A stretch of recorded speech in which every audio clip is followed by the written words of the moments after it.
বাংলাদেশ থেকে হজযাত্রীদের সৌদি আরবের ভিসা দেয়ার নির্ধারিত সময় আজ শেষ হলেও এখনও ভিসা পায়নি ২৫,০০০-এরও বেশি হজযাত্রী। তাদের ভিসা নিয়ে কি হবে তাও জানেন না কেউ। তবে সব হজযাত্রীর ভিসা হবে বলে আশা করছে হজ অফিস। এদিকে যেসব এজেন্সি এখনও সৌদি আরবে হজযাত্রীদের জন্য বাড়ি ভাড়া করতে পারেনি তাদের বিরুদ্ধে আইনি ব্যবস্থা নেওয়া হবে বলে জানিয়েছেন হজ ক্যাম্প পরিচালক। রীতা নাহারের প্রতিবেদন। চলতি বছর বাংলাদেশ থেকে হজ পালনে সৌদি আরবে যাবেন ৮৫,১১৫ জন। ঢাকায় আশকোনা হজ ক্যাম্প হজযাত্রীদের পদচারণায় মুখরিত।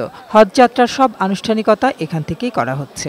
সার্বিক ব্যবস্থাপনা ভালো, সুশৃঙ্খল, সুন্দর। খুবই ভালো লাগছে। ওখানে যাবো যে আমরা অনেক দিনের একটা পূরণ হলো আর কি। বাড়ি ভাড়া এবং ভিসা নিয়ে আমাদের কোনো সমস্যা হয় না। এ পর্যন্ত নিবন্ধিত হজযাত্রীদের মধ্যে ৫৯,৪১৭ জনের ভিসা দিয়েছে ঢাকায় সৌদি দূতাবাস। সরকারি ব্যবস্থাপনায় ৩,৯৯২ জন হজযাত্রীর সবার ভিসা হয়েছে।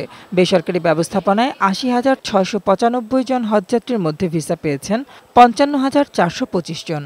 ঢাকায় সৌদি দূতাবাস ২ দফা সময় বাড়ালেও সবার ভিসা করাতে পারেনি বেসরকারি হজ এজেন্সিগুলো।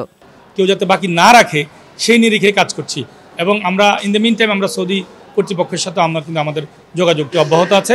সৌদি আরবে হজযাত্রীদের জন্য বাড়ি ভাড়া করতে না পারায় তাদের ভিসা দেয়নি সৌদি দূতাবাস। তবে কতগুলো এজেন্সি বাড়ি ভাড়া ও ভিসা করাতে পারেনি সে তথ্য জানায়নি হজ অফিস। তাদেরকে সতর্ক করা হয়েছে, যদি কোনো কারণে তারা এটার কোনো ব্যত্যয় করে থাকে তাহলে তাদের আর্থিক দণ্ড থেকে হজ লাইসেন্স বাতিল হওয়া এই কার্যক্রম যেমন চলমান থাকে। গত ৯ মে বাংলাদেশ থেকে হজ ফ্লাইট শুরু হয়েছে, যা চলবে আগামী ১২ জুন পর্যন্ত। রীতা নাহার, বৈশাখী সংবাদ, ঢাকা।